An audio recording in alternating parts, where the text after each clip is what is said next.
touch wood. Gosh, damn.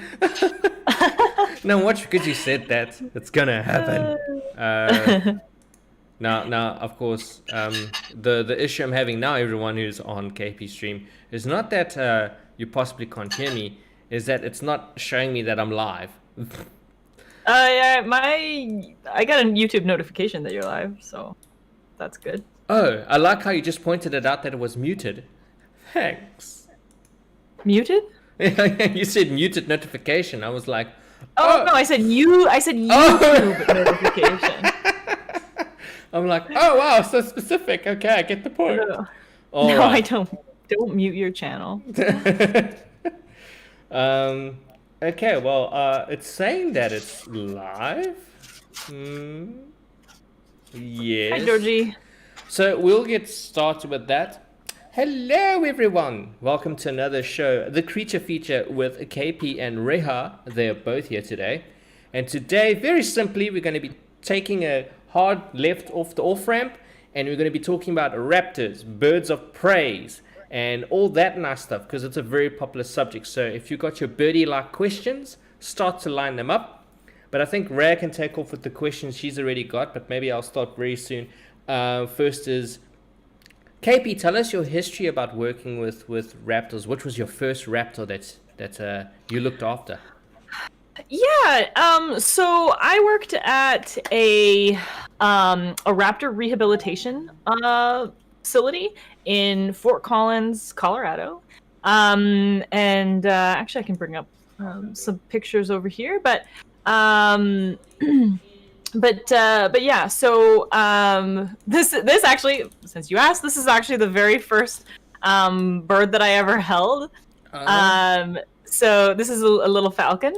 And super cute, obviously. But yeah, so we worked with a variety of birds, and primarily this facility was I've still got my little win counter up from when we played Fall Guys the other day. Don't worry, I'm taking it down. I haven't had any wine today, in case anybody was wondering. Yeah, so we were primarily a rehab facility that would try to release the animals afterward. However, there were animals that could not be released. Obviously, we're familiar with non-releasable animals. And so that's where I came in. So there was kind of two different departments. There was the rehab work, and then there was the educational raptor work. So I worked with the non-releasable animals, and we did like educational programming. So this is a Swainson's hawk, and so yeah, so we had owls. And so we would take those animals out to various outreach programs around the state, and like Ren fairs and stuff like that, and talk to people about these animals, about some of the issues that they're encountering, and really do that like engaging, inspiring work that obviously I'm pretty passionate about, which is kind of what we're doing right now. So yeah, that's a little bit about my background with the raptors. This is baby KP, so this was obviously obviously I still look exactly the same, but no, this is literally a decade ago. Probably, yeah. So this is a long time ago. So it's been a little while since I've worked with the birds, but it is part of my history. So very interesting. So is that basically is that something you wanted to get into like immediately? Yeah, I mean, so I went to university in Fort Collins, which is kind of why I ended up here, and then I was just looking for opportunities to work with animals. I knew I wanted to work with animals. Believe it or not, marine mammals was not always in the cards for me. That I kind of just stumbled into. So this was an opportunity to gain experience with animals that would normally have never been possible. We did our own injections for these guys are vaccinated, and our own medical exams and stuff like that. So a lot of really, really awesome experience that I was able to get with these guys. And it wasn't necessarily that I knew that I was going to love raptors, but I did absolutely love working with them. Okay. We can move on to KP with. I thought of KP. I'm speaking to KP. Yourself, Rhea? Yep. Okay, so the first question is, since we know that dinosaurs were the ancestors of birds, do you ever get the feeling that they have prehistoric behaviors? The feeling that they have prehistoric behaviors. So this is an interesting question because I don't even know that anybody knows what what do dinosaurs behave like? Prehistoric behaviors. But they are obviously related to dinosaurs, and we do know that. So, but as far as if I'm aware of any sort of prehistoric behaviors, that's such a tough question because I don't know what prehistoric behaviors what did they sort do? of look like. Yeah. So it's a very interesting question, but yeah, they definitely move in a way that is very, I think, reptilian. There are things that are reptilian about them. They have what's called a nictitating membrane, which is a second set of eyelids that blinks from outside in.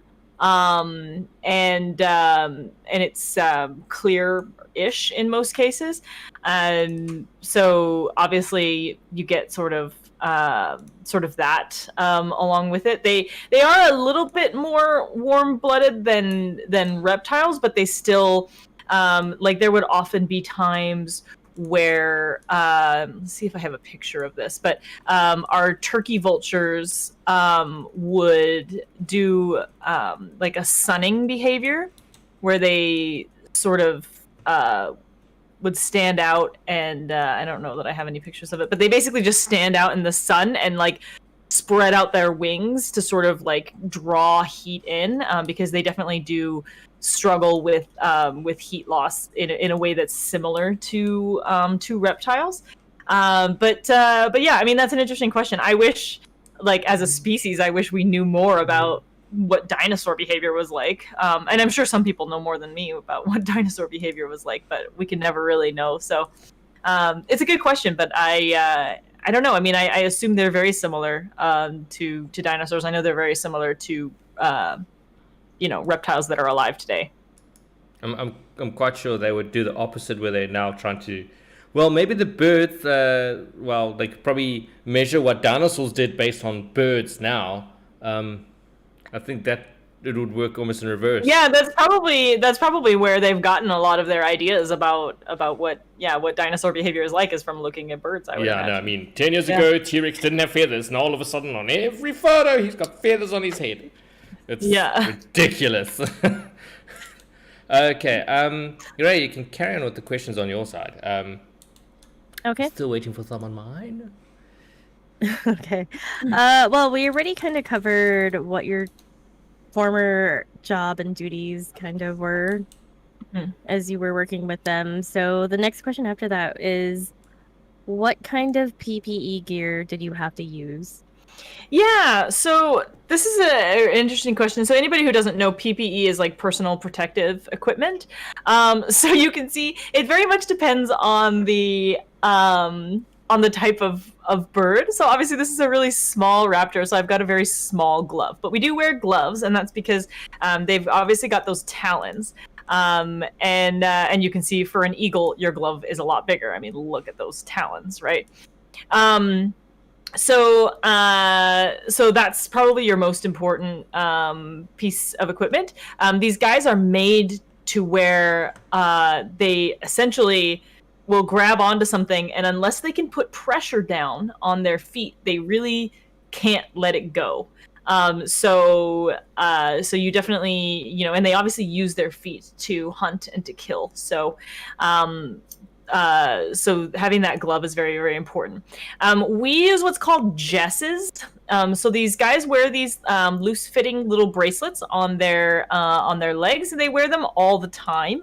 There's a couple different ways you can do this, but for our facility, they wore these, and sometimes we'd have to replace them, but they wore these leather little ankle sort of bracelets that are just pretty loose fitting, and they've got a ring in the middle, and that's for attaching the jesses through, which were just leather straps. That just allowed us, so you'll see them in some of these pictures. We looped them through those holes, and then that allowed us to hold on to the animal so that they were not leaving. Again, a lot of these animals were not flighted. If you actually look at this picture, you can see that this owl's wing is looking a little funky. Her wing never properly healed, so that's why she was a non-releasable animal. So we don't, even though they could maybe partially fly, we don't want these animals leaving. Some of these animals also had West Nile virus, or had it at some point, and West Nile virus is extremely damaging to these guys. So we would see a lot of brain issues with those animals. So even though they might be able to fly, they would certainly not be able to survive.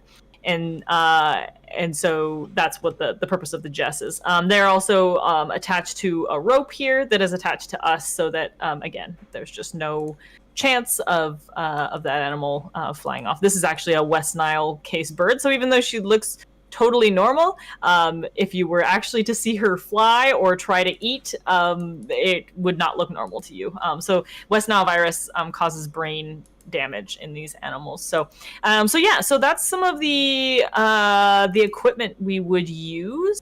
Depending on, in the rehab area, they would use a lot of towels and stuff like that for just like covering up the animal's head and stuff like that if they had to do restraint. And things like that, but typically these animals were essentially trained to work around people, and were usually pretty accustomed to that. The birds that I was working with, in any case. Okay, so it's that was a quite is that like a quite common disease, or something that's easily the West Nile disease? Oh, sorry, I think I just lost sound. Did I lose sound? I'm just checking.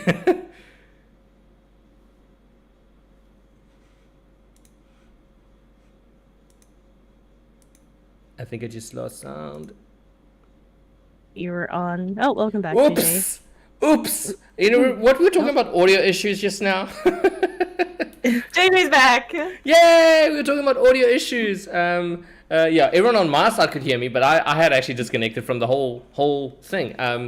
Oh. No, I now completely forgot the question I was asking, so let's move on to Ray's question. Yeah, we're on the way. Yeah. No, so I was remembering that one episode that you were on for Tazzy. Mm-hmm. But they were showing that one, I think it was an eagle chick, and they were using like tongs and a stuffed animal, or sometimes you see them with like puppets. Oh, yeah. You know what? We would do that. So, like I said, I didn't really work too much with the rehab. I did get to see it, but I was they were pretty separate, the two areas, because they are like kind of specialized and completely different in their goals. But yes, we would, if we had chicks. There was a lot of like very hands-off care, because some of the issues that we did have were actually birds that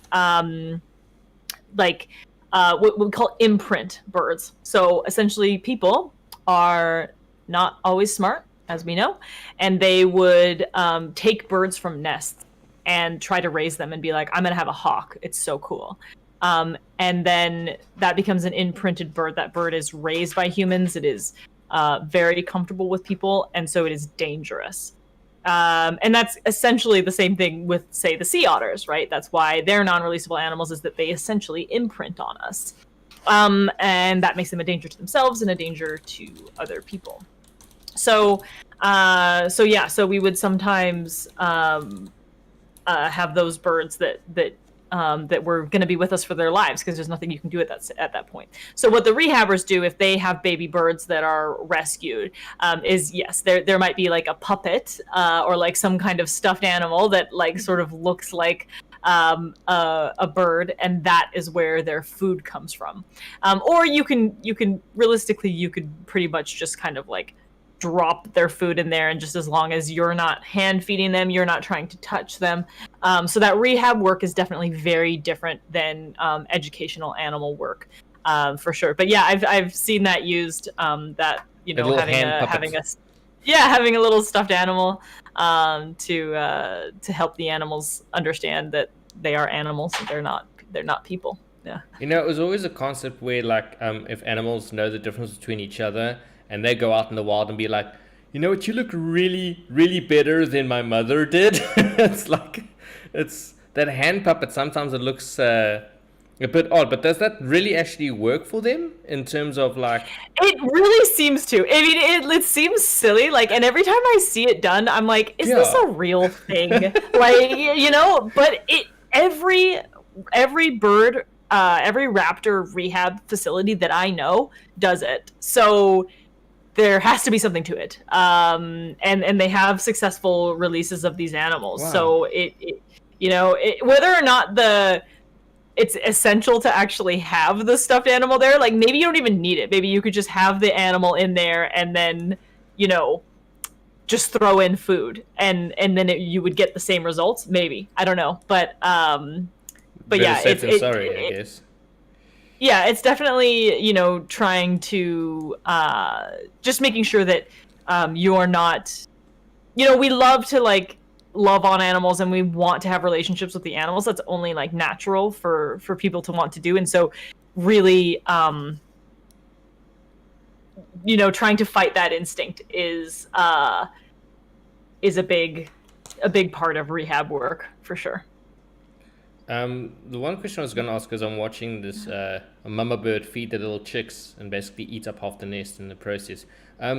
Do eagles or raptors, do most of them feed like this eagle specifically, where she's basically just tearing what she's got, but she doesn't seem she's regurgitating it out? You know, the common belief is that they regurgitate them out back into the baby's mouth, but it seems like she's just dropping it in his, like, have this. Yeah, they probably, I mean, I'm not sure exactly what you're looking at, but I would assume the chicks that you're looking at are a little bit bigger. I think the smaller ones. Yeah, I mean, I think the smaller, like, freshly born ones definitely need things to be kind of, like, chewed up and a little bit digested for them. Plus, there's, like, some really sort of good like bacteria and stuff like that the chicks get from having mom regurgitate for them, and dad. And in a lot of these cases, both of the birds will take care of them. So I think in the very early stages that regurgitated food is actually happening, like a full regurgitated kind of a situation. But as like you're seeing, like as they get older, mom will just kind of drop like bits, like just tear off pieces for them, and let them have it. So yeah, these are very cute little gray ones, and even the mother's still sitting on them, like, sit under my breast. Oh. Yeah, and they'll get like the females from sitting on the eggs. They'll actually get like, it's almost like bald patches underneath them, because they it's one of the ways you can tell when they're getting ready to nest is they start to actually lose their hair, or their hair, well, kind of their feathers underneath their stomachs, basically, because they are getting ready to lay on the eggs, and like it's important for the eggs to have like that skin contact, because that helps to keep them warmer. Oh, I was about to ask that. I'm like, what's the purpose? Okay, it's the heat from the skin. Yeah. Okay. I'll bring a whole new meaning to bald eagles. You can be bald in your chest as well. Okay. Moving on, Reiha, you got some questions on your side?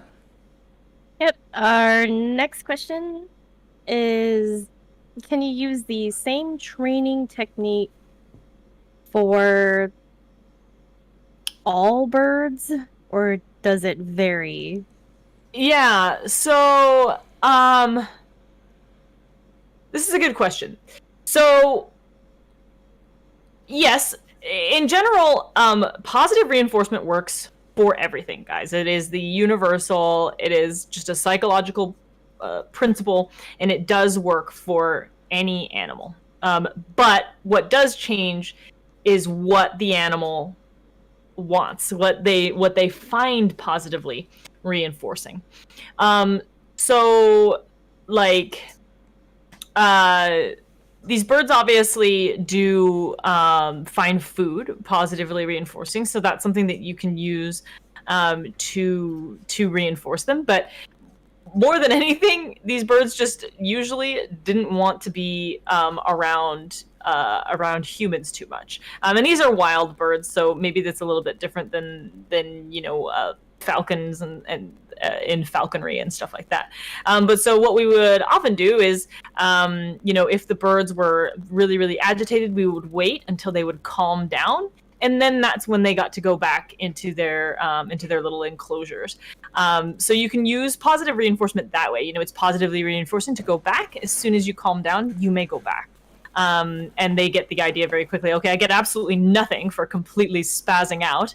But when I'm nice and relaxed, that's when I usually, get what I'm looking for. And that, and in that way, it sort of almost subconsciously trains the animals too to just be more relaxed animals. If you were constantly getting your favorite snack for just screaming or completely losing your mind, then you're gonna naturally want to be more anxious and want to be as opposed to the opposite. If every time I sit down on this couch and just like close my eyes a little bit, like a donut drops from the sky, well, you're probably going to do that more often. Yeah. So those are kind of like silly examples, but you get the idea. One question here. Pluck the feathers. Do birds pluck their feathers in the wild or rehabilitation? Is that a thing? So birds plucking their feathers. So, I don't see it very often with birds of prey. That doesn't mean that it 100% doesn't happen. But I don't see it very often. And however, birds that do this, we often see parrots and things like that do that. And those are birds that are in people's homes, typically. So even like when I worked at the Denver Zoo, we had macaws, 0 plucking issues. And what that plucking is essentially a behavior that they get. There's something that they're missing, and they have anxiety about something. Okay. And so what they do is they pluck their feathers, and then once they pluck one feather, they get an endorphin rush from that because it's painful. And humans will do the same thing. And so then it's like I think it's dopamine or something that's released when that happens. So then they want to do it again, because they love the way that makes them feel. Makes them feel. Okay. Yeah. And so they'll continue to do it. And it's usually like a frustrated behavior.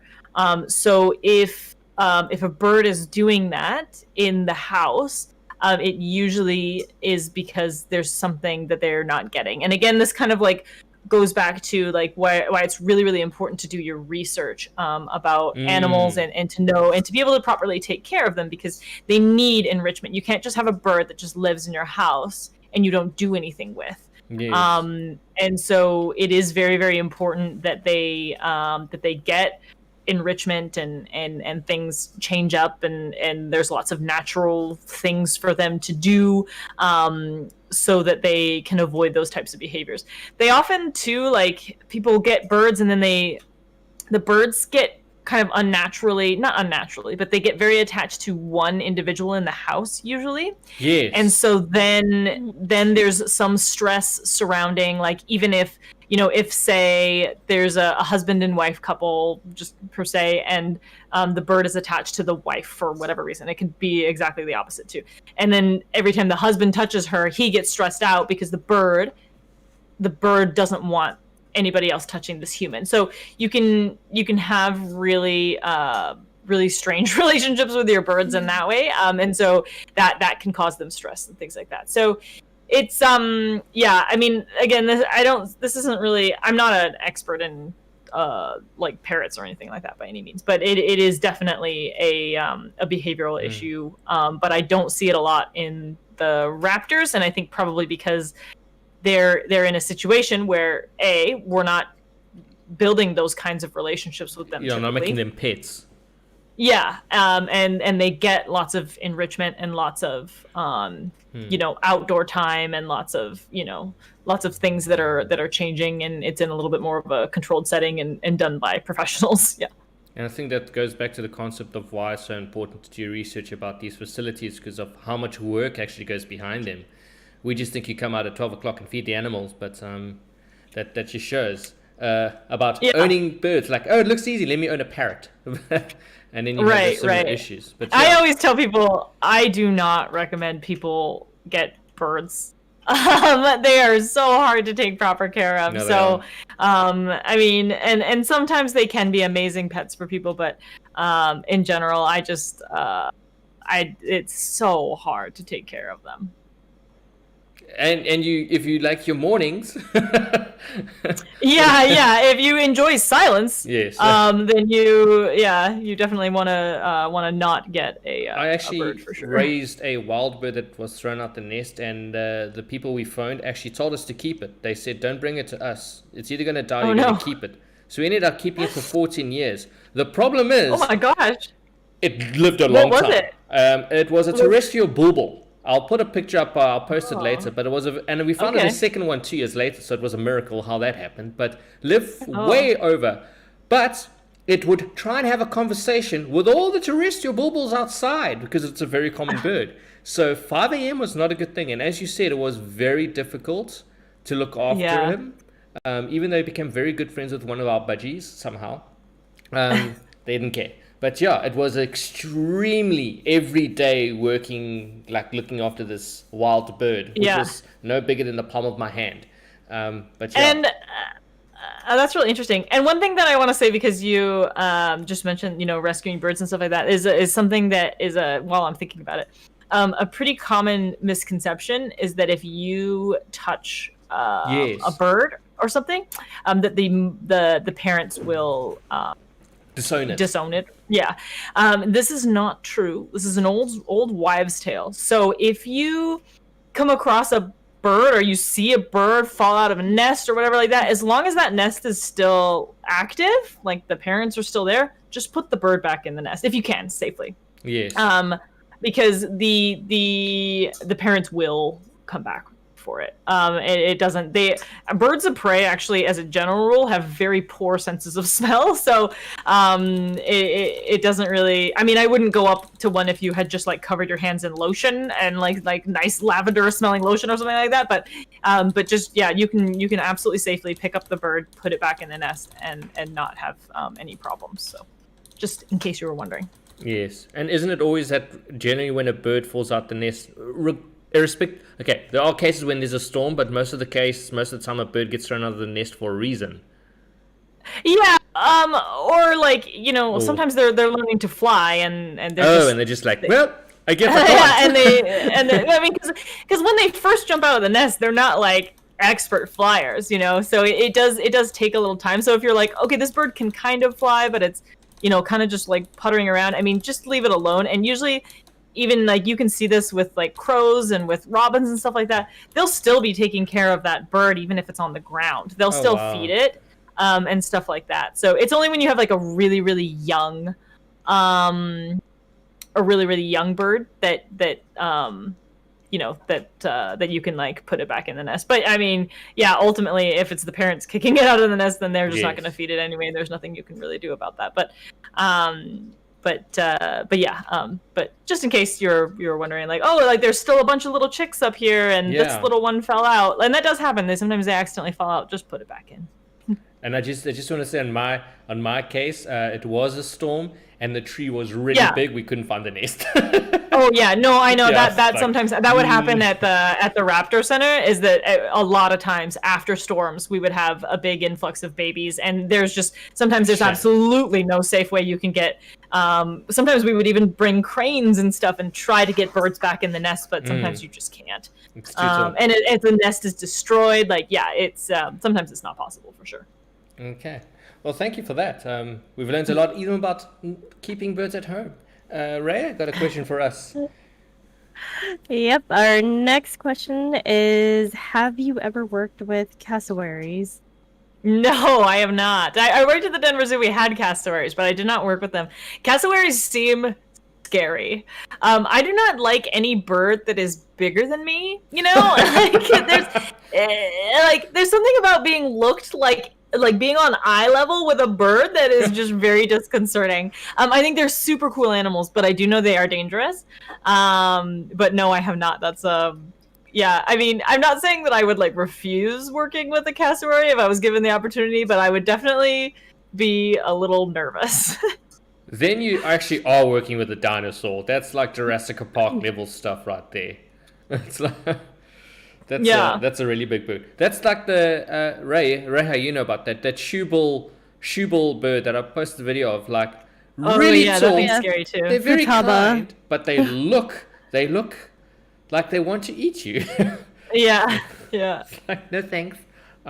Ray, can carry on the questions. We haven't got any on this side so far. Okay. The next question is: how do you read birds? Interesting question, because for a lot of people, they're not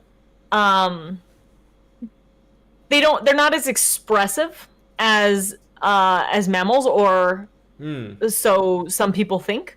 And that, you know, they can't change their facial expressions and things like that. I mean, but there's a lot that you can tell. Like, for instance, like on my stream right now, we're watching like 2 ospreys in a nest. You can see that one bird's behavior is completely different than the other. So you see this bird that's standing up is very on alert, very, very much looking around, checking out things, very wide-eyed, very almost on guard, so to speak. Not like nervous, but definitely keeping an eye on everything. Whereas this other bird over here, eyes closed, for the most part, obviously lying down, very, very relaxed.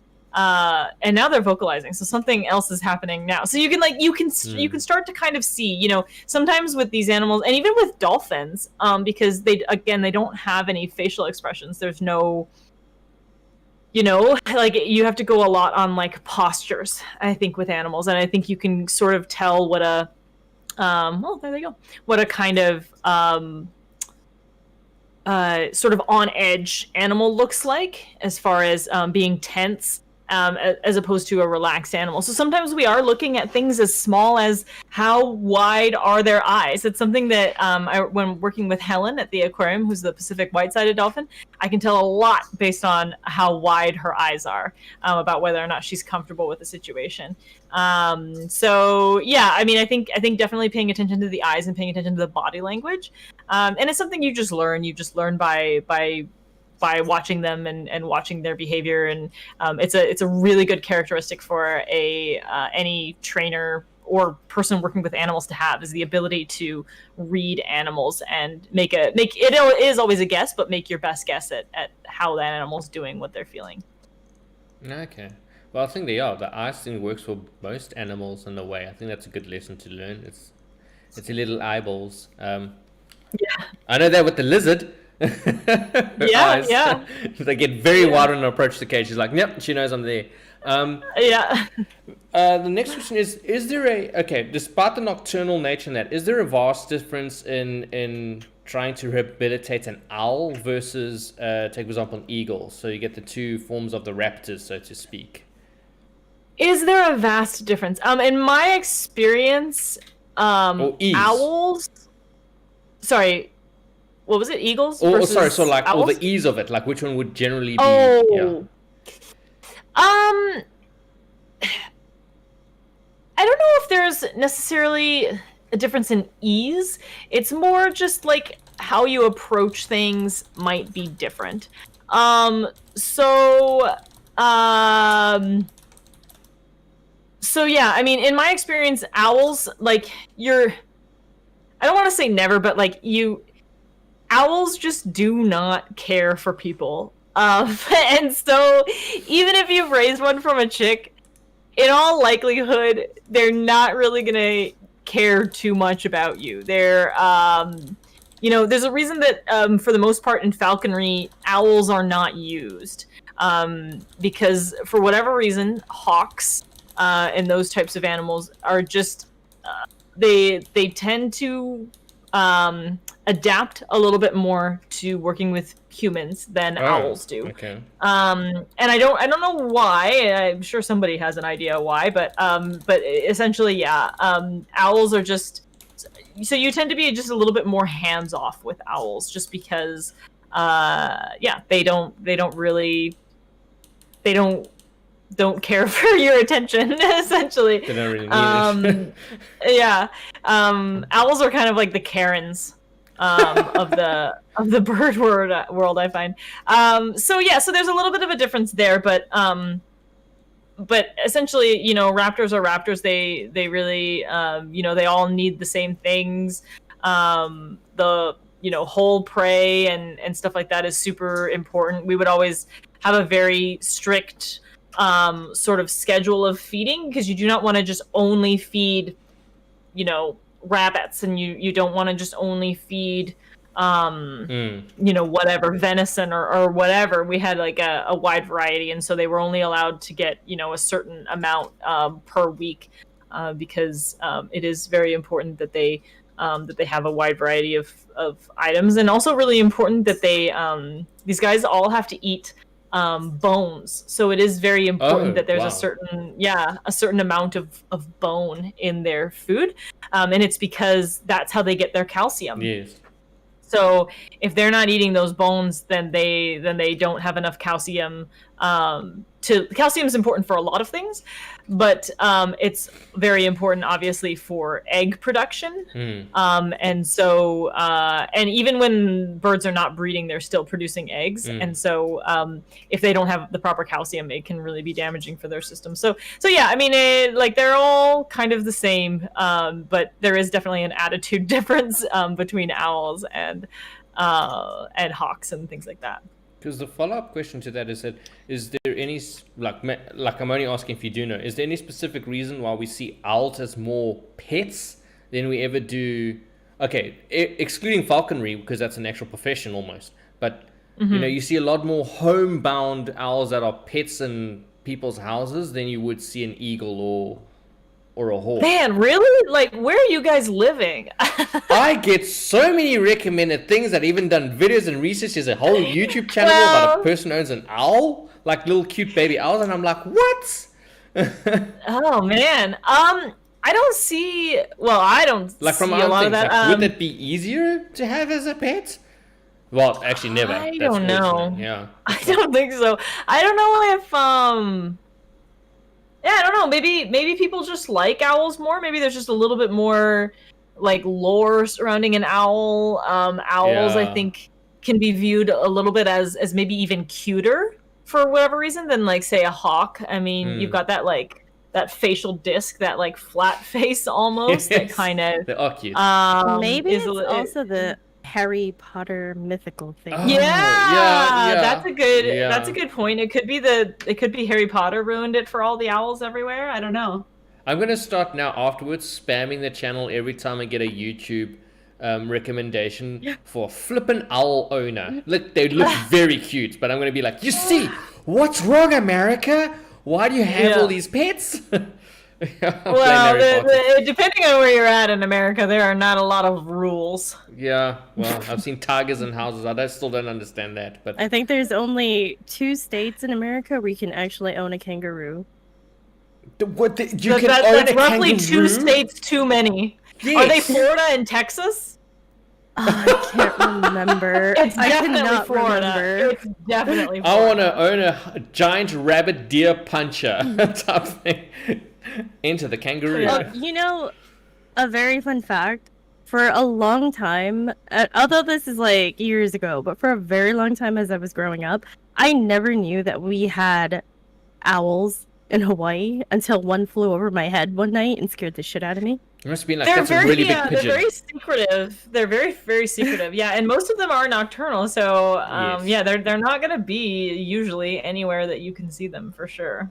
I didn't know. Yeah, that's interesting. I knew we had well, because we're South Africa, we definitely have owls. I did not know the size at which these birds could grow until I was driving down the road late at night, and I thought there was a cat on the side of the road until the cat took off, and I screamed in the car because flying. yes, The because cat. all of a sudden this cat was flying, and I'm like, what the fuck? Okay, that's an owl.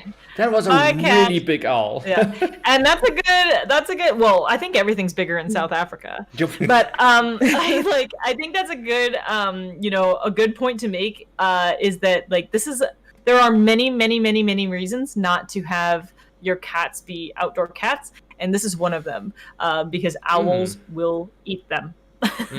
And that is not a fun way to go for a cat. But then somebody else was also saying, because we were talking about how secretive and stealthy owls are. So they are silent, and there's actually maybe we'll Google this later on my Google this segment, but there's actually a reason for this. So when you look at the feather, like under a microscope, if you were to look at the feather of, say, it doesn't even have to be under a microscope necessarily, but looking at the feathers of a hawk versus an owl, I'll just look it up here. They're like stealth feathers. They're different. So essentially, owl feathers are kind of frayed in an interesting way. And so what that allows them to do is essentially move almost completely silently, which is super, super interesting. I'm trying to see if there's like a really good picture that I can find. But basically, like if you're looking at, I think this is again, this is hard pictures to find, but this is like a great horned owl feather, and you can see it's kind of fluffy looking. Like it looks, I know my dumb little webcam is in the way, but you can see it's kind of fluffy and kind of like soft looking, as opposed to when you look at something like these feathers, these flight feathers here that are very rigid. And so hawks and things have very sort of structured feathers, whereas owls actually have a little bit more like soft feathers, and that's what allows them to be silent when they fly. They're stealth birds. Anyway, I actually just got told in chat from one of our users that most of the pet owls they know of are actually in Japan. They even have owl cafes. So that's what I think somebody just wrote that. Yes. In my chat was too. saying it, yeah. Ah, okay. Yeah, that's super interesting. I don't know anything about that. I don't know why they wanted to have owls over there, but I don't recommend it. If you're in the Japan market, is very eccentric. And they have very eccentric pets. It's in all honesty, I think that they do an amazing job that would look after the pets more than we do. The way I see them look after otters and cats, like water, not sea otters, people, river otters. Then it's not the same that what we would do it here. It's like totally different ball game. But yeah, I just had to clear that up. People are like, oh, so otters as pets? No. No. I assure you, you would be miserable. As would with the otter, most likely.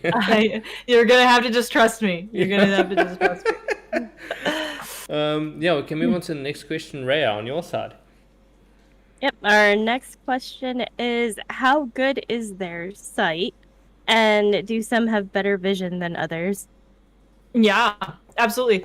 So owls have incredible sight. So and really, most of the hawks and things like that have absolutely incredible sight. But owls in particular, and they have excellent night vision as well.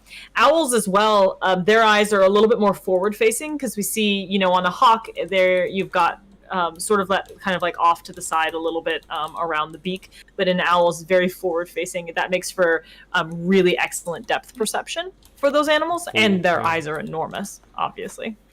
And I'm guessing that's obviously for the nighttime viewing. Yes, because they're nocturnal. So with some other birds, like this osprey that we're watching, they do have a little bit of a blind spot right in front of their head and right in the back.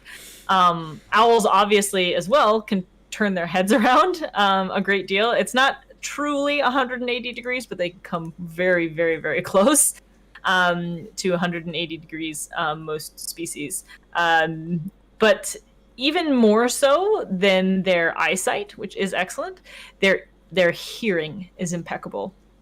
And we've talked a little bit about this at some, I think in some area, I think maybe when we were talking about penguins, but the owl ears are, if you were to look at a picture of them, they have these enormous holes where their ears are. So obviously they've already got very big ears, but they're also off center. So one is higher than the other. And so when they turn their heads and they're moving their heads, this really allows them to triangulate sound. So they can literally hear things that are like under the ground or like in the snow, for instance. Oh my gosh. And they can triangulate, from a tree or from the sky. They can triangulate where something is under the snow, pounce on it. Just because of the way the ears are on different... Yeah, because their ears are just on. They're actually pretty off center, and they and that helps them to be able to triangulate sound a little bit better. So they do have very excellent eyesight. Like I said, usually they can't smell very well, although turkey vultures are an exception, and most vultures really, and that's because and turkey vultures are not, depending on who you ask, they're not really a true raptor. Because raptors, by definition, have to be able to catch and kill things with their feet.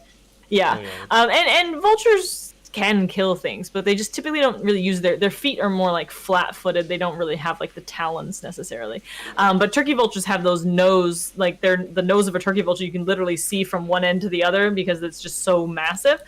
Because they do have an excellent sense of smell for finding carrion and stuff like that. But yeah, they all have very excellent eyesight, more than you and I could ever hope. This osprey can probably see what's going on this island behind it, like probably clearly see some things moving. Yeah, very clearly over there.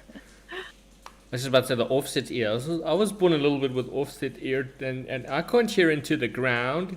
Oh, it's screwed over by nature. It's like That's an amazing little fact. I had a question here that suddenly. Oh, okay, it's gone. Never mind. Reiha, we're going to have to move into your question. This question got removed. Yeah, we have a question from chat right now, and it was, can't you see their eyes through their ear holes as well on owls? Yeah, so for some species, if you're looking through their ears, and again, maybe we'll play it as on Google this after this, but you can actually see the back orbit of the eye through the ears. Yeah, their ears are huge. It actually kind of grosses me out. It looks like a giant hole in the side of their head. Yes, and that's been the topic lately, even on our chat, about the holes on the side of animals' heads that look humongous. We're gonna have to, definitely. If you Google that on your Twitch thing later, I'm going to be there. We discovered this segment last time where we were just like, let's play. Should we Google that? And then we just like Google things and we just learn things, and it's a lot of fun. So I can see the back of the eyeball. Can carry on with the questions, Ray. We've still got nothing on our side. Okay. The next question we have is, what is the largest wingspan on a raptor? Oh wow. Oh, good question.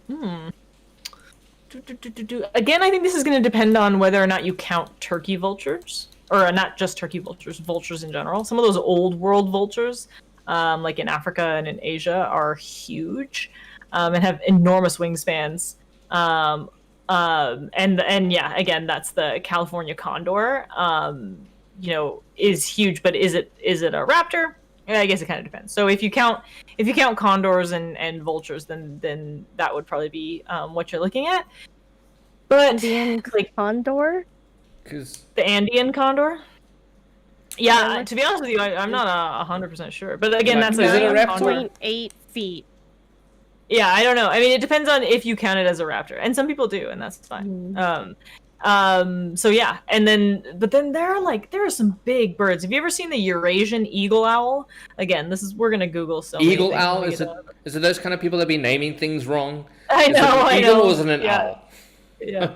The Eurasian eagle owl is enormous. There's like the harpy eagle that is absolutely huge too. But yeah, that thing, I've seen that. see, Reiha's Googling it. So yeah, to be honest with you, I don't 100% know. That's a question for the Google, and yeah, we can definitely hone in on that one. And I see what you mean, where certain people consider certain animals raptors or not, and I think there needs to be a consensus, because I got the exact same answer as Rhea, but the very next listing is saying that the Serenius vulture, which you actually mentioned, yes, the Eurasian black vulture, there we go, you actually mentioned that. The Eurasian black vulture has a wingspan of up to 10 feet, and they consider it a raptor. So one considers a raptor, the other doesn't. I know, it's it's hard with all animals. You get into like this is the false killer whale nomenclature all over again. issues, but we considered them raptors where I worked. So maybe I was actually going to define we'll just count them. What would be considered a raptor besides the talons. Oh my god. Sorry. So here's the oh my god, Jason. No, sorry. I said oh my god because we're looking at the harpy eagle over on my stream right now, which is enormous. Reiha just sent a picture over. So like I said, usually, or like by the truest sense of the word, animals that catch and kill things with their feet are considered raptors. And because vultures do not necessarily do that, that is why there's some difference there. And especially like New World vultures, which are those like turkey vultures and stuff, they really don't usually kill things. They usually are much more of scavengers. So that's where you kind of get into the difference there. But I mean, like I said, it is just such a weird thing. It's not really like, exactly. The tour boys, like, they didn't evolve into the categories we wanted them to. Yeah, that's pretty much what that. And would a buzzard fall into either the vulture side more or the birds of prey? So a buzzard is a word that people use for a wide variety of animals. Like, yes, what is the accurate version?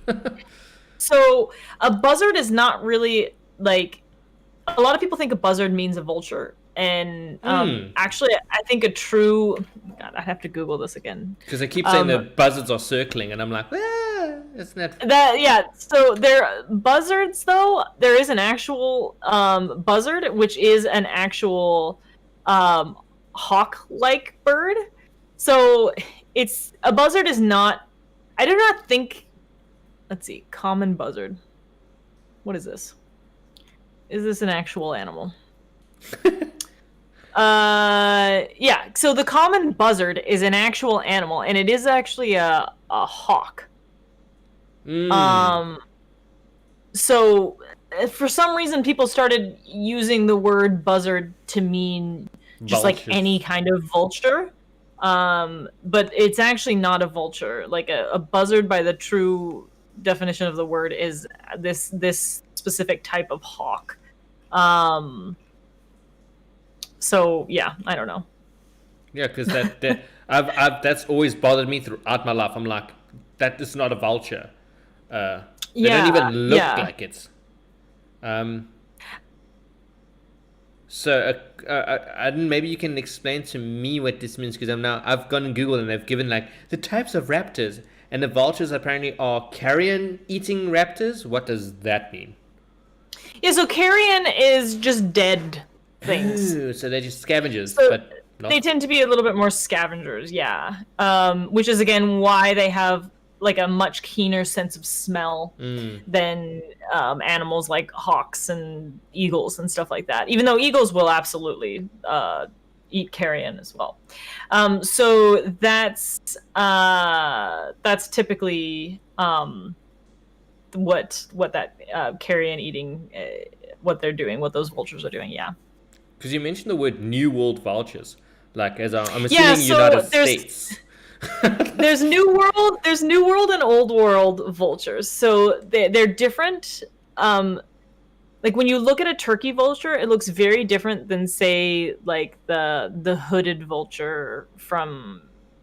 I think that animal lives in Africa. Anyway, yes. Like I don't know any vultures that you've seen.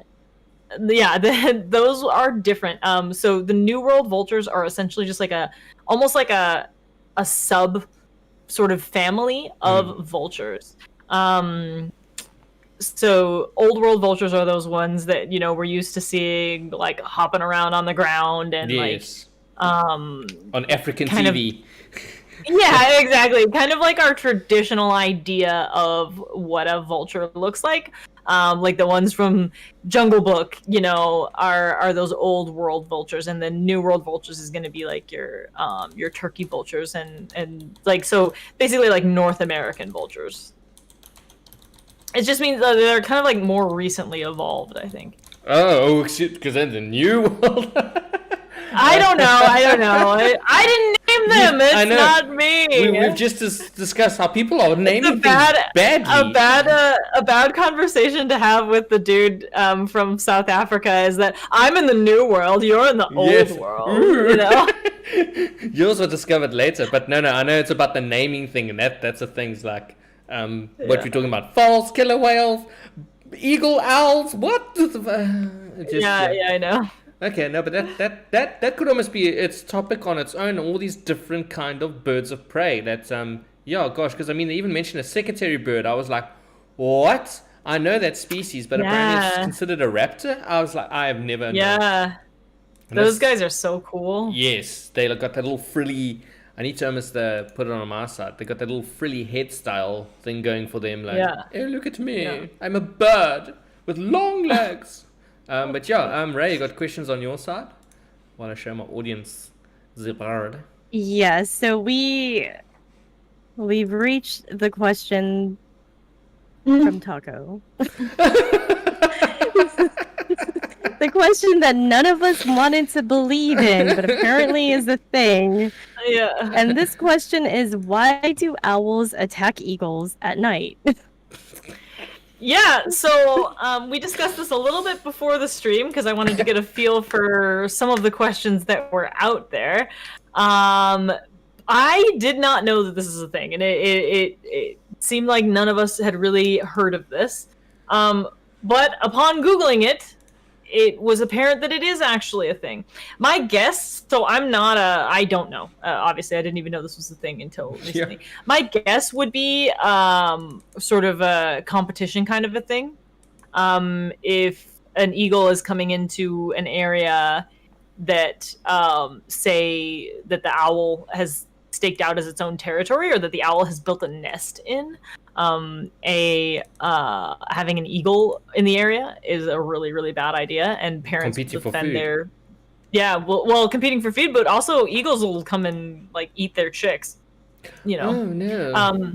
Yeah, so obviously you don't want that. So I mean, it's the same reason that you always see like crows dive bombing eagles, you know, because they've got a nest in the area and they're protecting their little chicks. So that would be my guess as to why that is happening.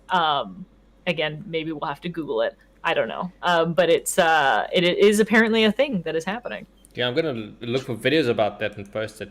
But the one question I wanted to end up that just popped up late is because I've seen that a lot on my side as well. Do owls? Let me rephrase this completely. Let's start from scratch, people.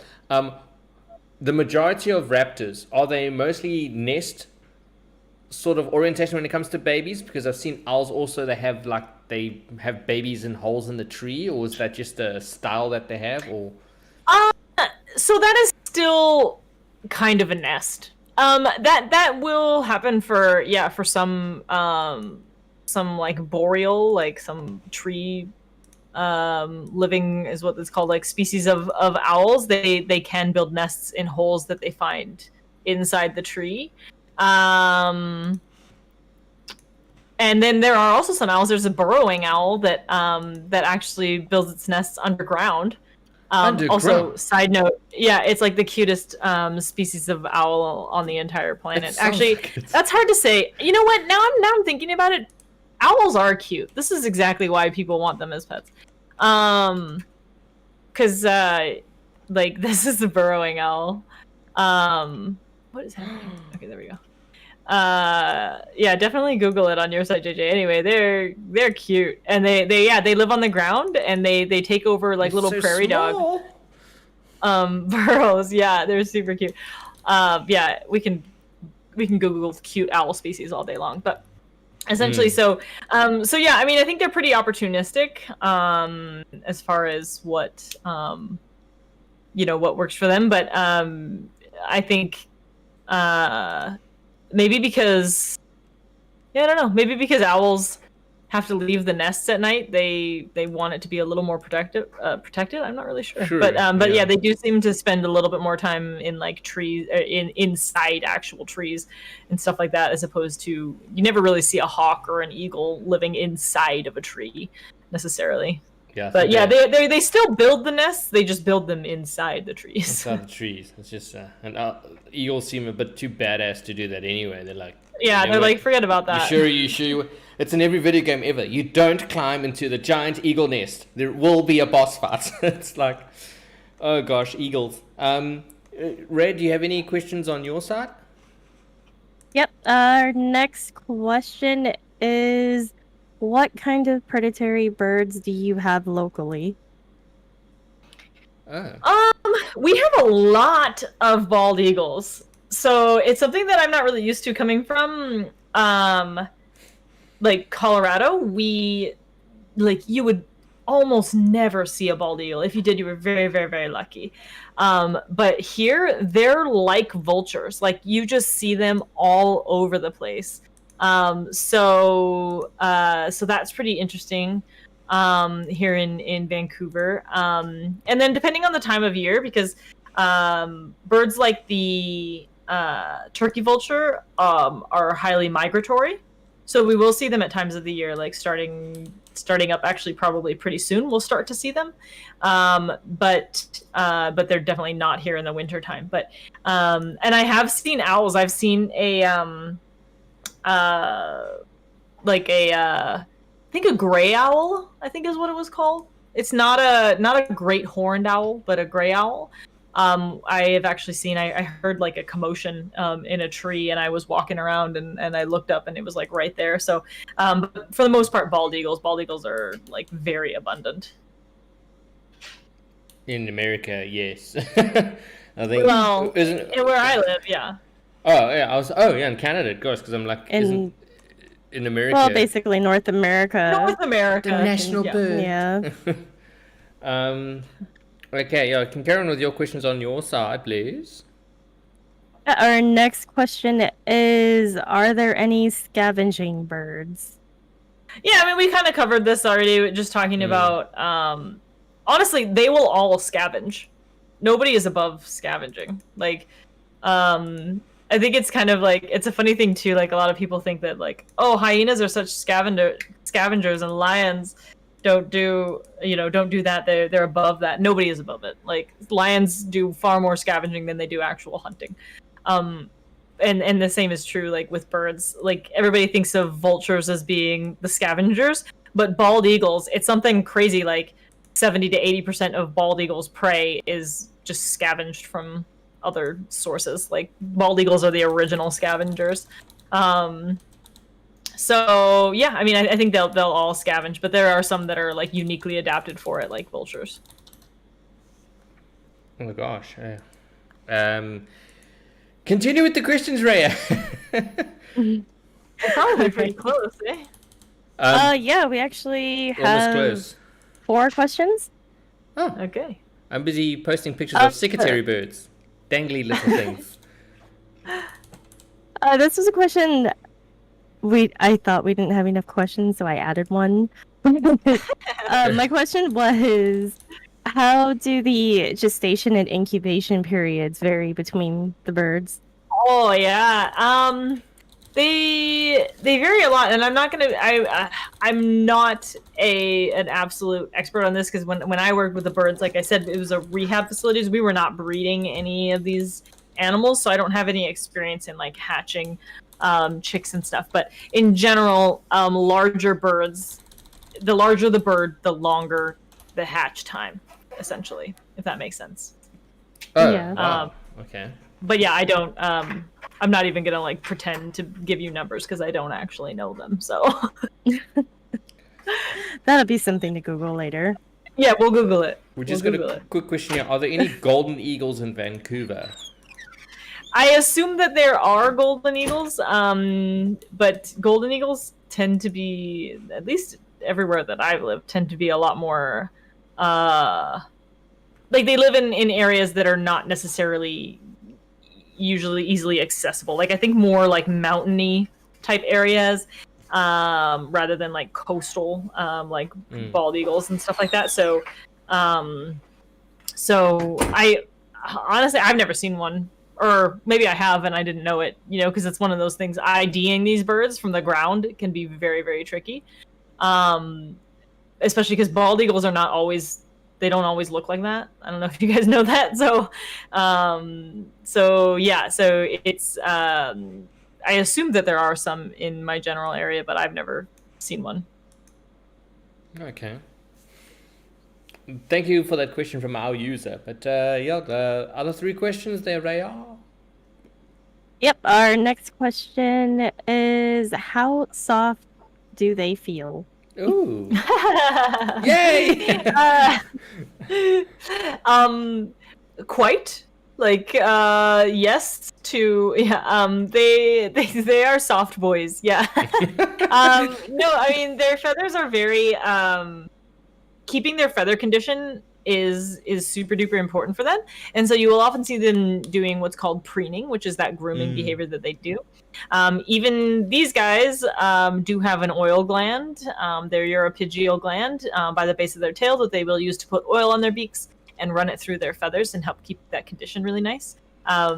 So yeah, they are very soft, and those feathers actually kind of, if you were to kind of like look at them underneath a microscope, they actually sort of lock together in a way. And that's when, you know, when everybody's held a feather and you run it the proper direction and everything just kind of lines up, and then you run it the other direction and it all, you know, changes the way that the feather looks.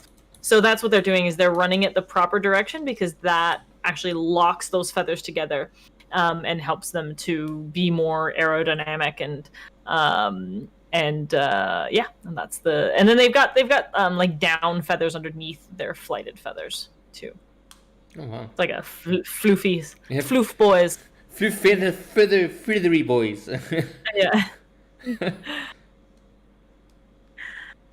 Okay, so the next question. We're dealing with the important things here. Yes. On the Monday morning AMA, are they soft though? I've learned a lot of information, but I'd like to know, how soft are they? Can you super floof them in the game? Yeah, exactly. Exactly. Well, our next question is, are owl legs as long as the meme that's been going around online? Oh, yeah, because you know they can say crisscross applesauce. Yeah, someone just mentioned that here. Yes, they are. They are very long. So, and you can kind of see that whenever you look at, if you see images of like an owl hunting, for instance. Like if we can see when they actually stick their legs out, you can see exactly how long they are. And sort of the assumption that a lot of people make, again, we've talked about this a little bit with birds, is that their legs are different than, look at this long boy's legs. Those are very long. Is that their legs are different in shape to humans, but they're really the same. So when you look at their toes, where the talons are, those would be like their toes. So that makes sense. But then once you get up here, this, you know, part bends. That's where like the you know, essentially what would be like the tip of the foot. So we've got that where our toes bend. That's where that is. And then you go up here, and where we think of them as having knees that bend backwards, that's actually their ankle. And so their knees don't bend backwards. That's just their ankle and the way that they're shaped a little bit differently. And then you go up here to where it starts to bend forward again, which nobody ever really gets to see because they're usually tucked up in all those feathers. But that is the knee of a bird. So yeah, so they do have incredibly long legs. I mean, they're using them to reach out and to grab things. So yeah, as to whether or not they will naturally sit crisscross applesauce, I'm guessing no. I don't know why. I don't know why that bird in that meme sits that way. But yeah, they do have very, very long, very, very long But legs. for the sake of humor, can you just Google owl legs? Because the results that popped up on my side were hilarious. It's Okay, like, let's see. no legs, legs! Legs for days. Yeah. No, this is true. Yeah, they do. Oh, here's our crisscross applesauce owl over here. Yeah, they have very long legs. I mean, they're mostly feathers. Look So the very first yeah, picture. so when they sit, there's definitely there's a definite difference when you lift up their feathers for it's sure. like, whoop. I don't know. We gotta stop doing this to owls because they're such a dignified species, and then you do this to them, and then it's just like, pull up you the know, what legs. are we even? That's like a 19 or 17s, 80s if the girl lifted her dress and like, oh, you can see her legs now after under her frock. It's just so different. They look so different. From this cute little bundle to these long-legged little creatures. 100%. That first picture is Yeah. hilarious. Like, seriously, that as you said, that's like so embarrassing. The owl's like, please, can we move on with our day? I know. He's like, can we not? Thank you. Yeah.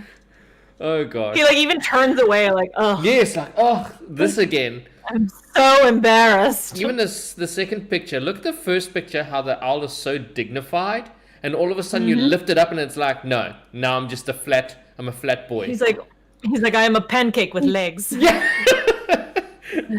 And I'm actually a bird with stilts. Just a normal bird. Oh, This is gosh. making me think of another meme though, and it was exactly like this, and it was like chubby guys in skin tight jeans. Yes. Oh With yeah. Yes. That is the second picture right there. That second picture Yeah. is that there. Yeah. Look at this picture. That picture's hilarious, actually. Yeah. There you go. Owls have long legs and they still manage to look cute. Just very weird too. And their legs Yeah. definitely look like they're wearing tights. Yeah, and we should definitely stop embarrassing them. Yeah, please. It's like the one here of the owl walking looks like, yeah, he's wearing They have spandex. they're trying to uphold like a reputation here, and we're all up in here trying to destroy it by lifting up their little skirts. Exactly. They're like the stealth predators, apex predators of the night with all this built-in technology. And what do? Look at how long its legs are. Whoop! It's like, oh no. Look at how stupid it really is. Yeah. I have the weirdest image in my mind right now of like a wizard that's in a little cloak and everything, and then you lift up his cloak and you just see his And skinny he's Owl wearing legs. like all like skinny, like hairy, weird legs. Yeah, for sure. yeah. Oh gosh, what a change of animals. Like, don't shame. Oh gosh. But yeah. Do you have any more questions We have left on your side? one or- more. Okay, Yes, perfect. one more question. And this last question is, are any of the birds capable of mimicking speech? Ooh. Not birds of prey that I don't think so. I think that is a very specific parrot thing. And parrots are very, very vocal animals. Birds of prey typically have like one distinctive or maybe a couple distinctive vocalizations, depending on their species. But parrots can make enormously wide ranges of vocalization. So for raptors, it's just not that important. But for parrots, they've evolved, a very complex, like sort of social structure, and crows and ravens. Yeah. And so those guys have very complex social needs. Whereas, like, raptors are typically only social with one other animal and only during breeding season, and then not for the rest of the year, typically. So no, they don't really do speech mimicry, not like a parrot would. But interestingly, about their vocalizations, you guys know the like screeching sound, like the screaming vocal that's like often. Is that type of weird Well, I mean, thing? like that's often associated with like it's usually in the movies. Yes. It's a it's like that. yeah, exactly. I'll try to play it here if I can. It's like when every cowboy walks out of like the sunset. It's like the high noon's about to happen. Yeah. So this sound. That is often like played as a bald eagle or an eagle sound. That is a red-tailed hawk and only a red-tailed hawk, and it drives me up a wall when, like, in the movies or in shows they try to pass it off as like a eagle call, because it's not.